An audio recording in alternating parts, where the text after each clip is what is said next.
Hi friends, welcome to my channel Preetarangalu audio stories in Telugu. ఈ channel మీకు నచ్చితే like చేసి సబ్స్క్రైబ్ చేయండి. రుద్రాక్ష పార్ట్ 42. ఏమిటి బాబు ఇదంతా, నాకేమీ అర్థం కావడం లేదు అంటారు రామకృష్ణ తన పక్కనున్న అనూప్ వైపు చూస్తూ.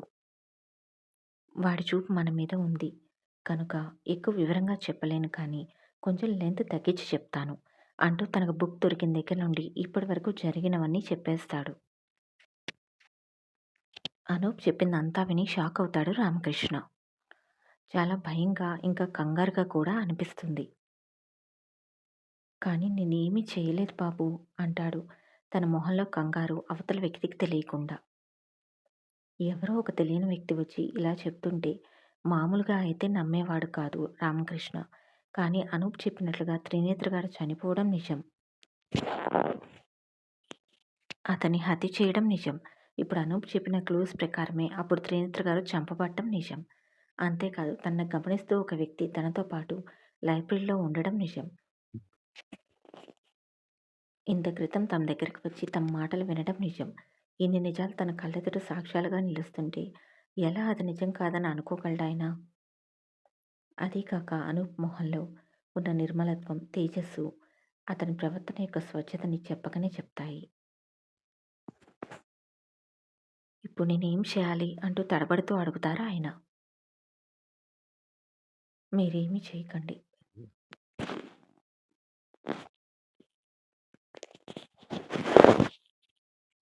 ఏమీ తెలియనట్లుగా ఇప్పుడు ఎలా ఉన్నారో అలానే ఉండండి.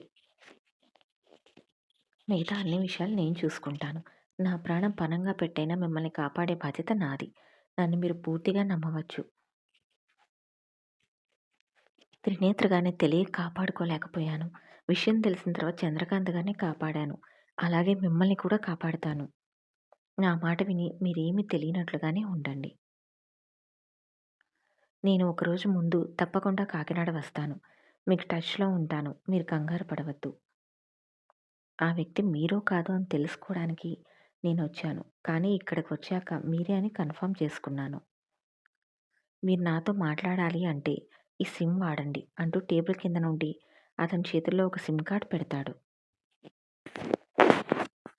ఎట్టి పరిస్థితుల్లో కూడా మీ సిమ్‌ని వాడి నాకు కాల్ చేయకండి. నా నెంబర్ కూడా ఈ సిమ్ కార్డ్ ఉంచిన కవర్‌లోనే ఉంది అని అనూప్ చెప్పగానే వెంటనే వాడికి అనుమానం రాకుండా తన ప్యాంట్ జేబులో పెట్టేసుకుంటాడు టేబుల్ కింద నుండి రామకృష్ణ.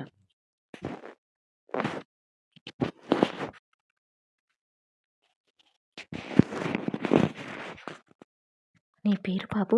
నా పేరు అనూప్. ఈ విషయం మీరెవరితో చెప్పకండి. ఆఖరికి మీ భార్యతో, ఇంకా మీ పిల్లలతో కూడా. ఎందుకంటే మీరిప్పుడు వ్యవహరించినంత సమన్వయంగా మీ వాళ్ళు ప్రవర్తించకపోతే దొరికిపోతాం. సరే అంటారాయన, అది నిజమే కావడంతో. అంకుల్, మీ ఇంటి దగ్గర కూడా కొంత దూరంలో వెహికల్‌లో వెయిట్ చేస్తూ ఉంటారు మిమ్మల్ని గమనిస్తూ. జాగ్రత్త, కంగారు పడకండి. సరే, ఇక నేను బయలుదేరుతాను అంటూ లెగుస్తాడు అనూప్. ముందు రోజు వస్తావు కదూ? తప్పకుండా వస్తాను. అది నా బాధ్యత కూడా. థ్యాంక్స్ బాబు, నీకోసం 1000 కళ్ళతో ఎదురుచూస్తూ ఉంటాను అంటాడు ఆర్తిగా. ఆయన కళ్ళల్లో భయం కనిపిస్తుంది అనూప్‌కి. భయపడకండి, నేను చెప్పాను కదా, నేను చూసుకుంటాను. ఇక నేను బయలుదేరుతాను అంకుల్. ఆ! బాయ్ అంకుల్ అంటూ ఆ వ్యక్తి వైపు ఊరగా చూస్తూ మరోసారి రామకృష్ణ గారిని హగ్ చేసుకొని వెళ్ళిపోతాడు.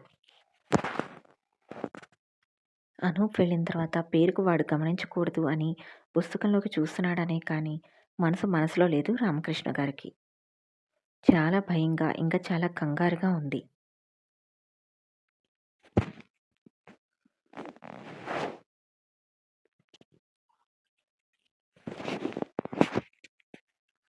ఎక్కడ తన కుటుంబానికి దూరం అయిపోతానేమో అని భయం. కానీ అనూప్ చెప్పిన మాటలు గుర్తుకు తెచ్చుకొని కొంత ధైర్యాన్ని తెచ్చుకొని తన పనిలో నిమగ్నమవుతాడు.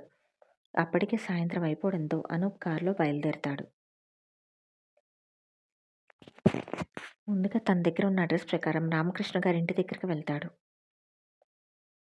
ఆ ఇంటి మీద గుండా రాజమండ్రి వెళ్ళే రోడ్డుకి తీసుకువెళ్ళమని చెప్తాడు డ్రైవర్తో. ఆ ఇల్లు క్రాస్ అవుతుండగా ఇంటికి కొంచెం దూరంలో వెహికల్‌లో ఆగి ఉన్న కొందరు వ్యక్తులు అనూప్‌కి కనిపిస్తారు. లోపల నుండి వాళ్ళని ఫోటో తీసుకుంటాడు. వాళ్ళు రామకృష్ణ గారి ఇంటి వైపే తమ దృష్టినంతా ఉంచేస్తారు. ఇక పూర్తిగా క్లారిటీ రావడంతో ఎలా ఆయన్ని కాపాడాలా అని ఆలోచిస్తూ సీట్‌లో తెల్ల వెనక్కి వాల్చి కళ్ళు మూసుకుంటాడు. ఆలోచనల మధ్య ఉండగానే గంటన్నర సమయం ఎలా గడిచిపోయిందో కూడా తెలియలేదు అనూప్‌కి. చూస్తుండగానే రాజమండ్రి ఎయిర్‌పోర్ట్ వచ్చేస్తుంది. లోపలికి వెళ్ళి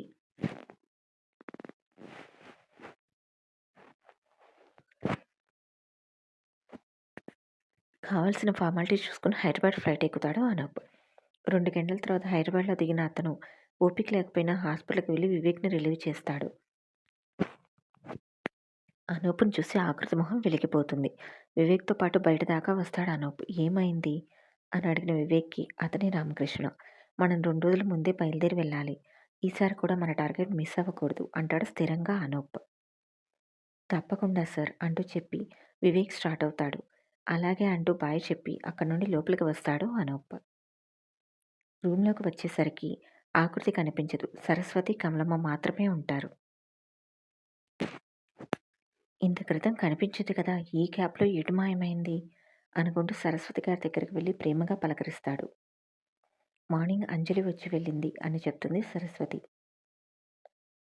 అవును మర్చిపోయాను. అమ్మకి కాల్ చేయాలి అని చెప్పి అంజలికి కాల్ చేసి తను క్షేమంగా హైదరాబాద్ వచ్చాను అని చెప్పి, రేపు ఇంటికి వస్తాను, హాస్పిటల్‌కి వచ్చాను అంటూ చెప్పి కాల్ కట్ చేస్తాడు. హమ్మయ్య! వాడు క్షేమంగా ఉన్నాడని చెప్పి ప్రశాంతంగా ఊపిరి పీల్చుకుంటుంది అంజలి. తల్లి కాల్ కట్ చేసి సరస్వతి వైపు చూస్తాడు. ఎలా ఉంది అత్తా నీకు?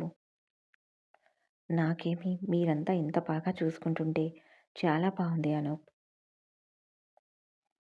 మందులవి వేసుకుంటున్నారా? ఆ! లేకపోతే స్వీటీ ఊరుకుంటుందా? ఏ ఊరు వెళ్ళావనూప్? మీకు ఆల్రెడీ చెప్పాను కదా అత్తా! కాకినాడ వెళ్తాను. నీ ఆలోచన కరెక్ట్. ఆ చంపబడే మూడో వ్యక్తి కాకినాడలోనే ఉన్నాడు అని చిన్నగా చెప్తాడు. కమలమ్మకు వినిపించకుండా. అవునా? అయితే మరతనికి చెప్పావా? ఆ! అత్త చెప్పాను. అతని దగ్గర తెలియకుండా మన మనుషులను కూడా పెట్టాను. ముందుగా నీకు థాంక్స్ అత్తా. కరెక్ట్‌గా చెప్పి నాకు సహాయం చేశావు. లేదా నాకింకా టైం పట్టేసేది. దానికి థాంక్స్ ఎందుకు అనూప్? ఒక మనిషి ప్రాణం నిలబడుతుంది అంటే అంతకంటే ఆనందం ఏముంటుంది?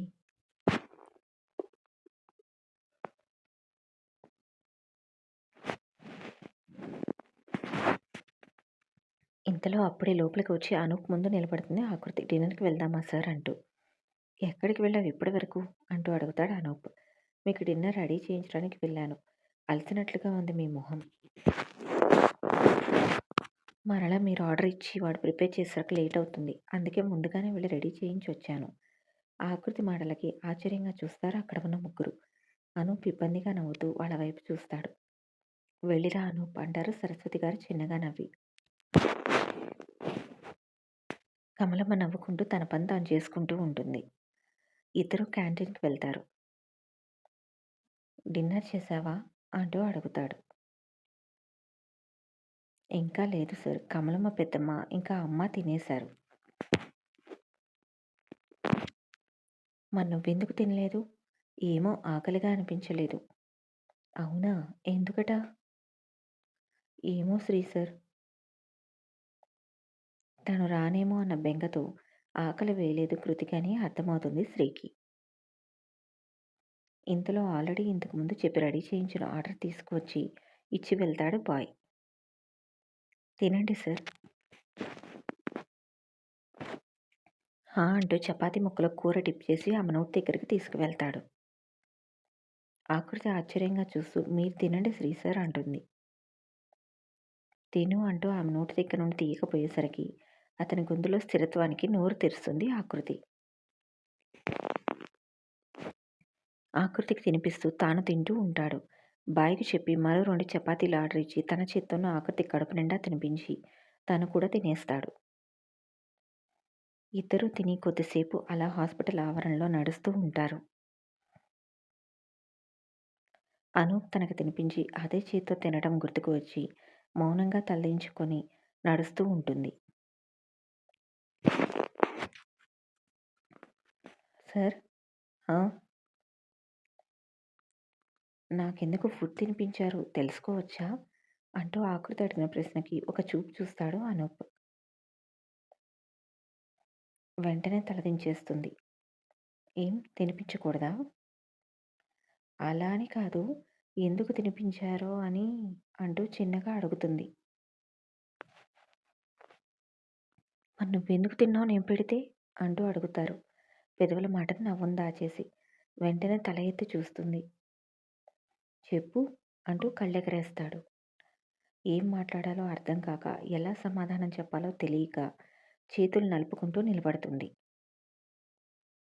నువ్వు నేను పెడితే ఎందుకు తిన్నావు? అన్న నా ప్రశ్నకు సమాధానం ఏదైతే ఉందో, నువ్వు నన్నడిగిన ప్రశ్నకు సమాధానం కూడా అదే. నాకు మీరంటే ప్రేమ అందుకే తిన్నాను అని మనసులో అనుకుంటూ ఆశ్చర్యంగా అతని వైపు చూస్తూ ఉండిపోతుంది. మనం వచ్చి చాలాసేపయింది. పద వెళ్దామంటూ ఆకృతి చేతిని తన చేతిలో తీసుకొని ముందుకు నడుస్తాడు. అతని మనసులో కూడా తాను ఉందేమో అన్న చిన్న ఆశ కలగడంతో ఆకృతి మనసు ఆనందపడిపోతుంది. ఈ స్టోరీ నచ్చితే సబ్స్క్రైబ్ చేయండి.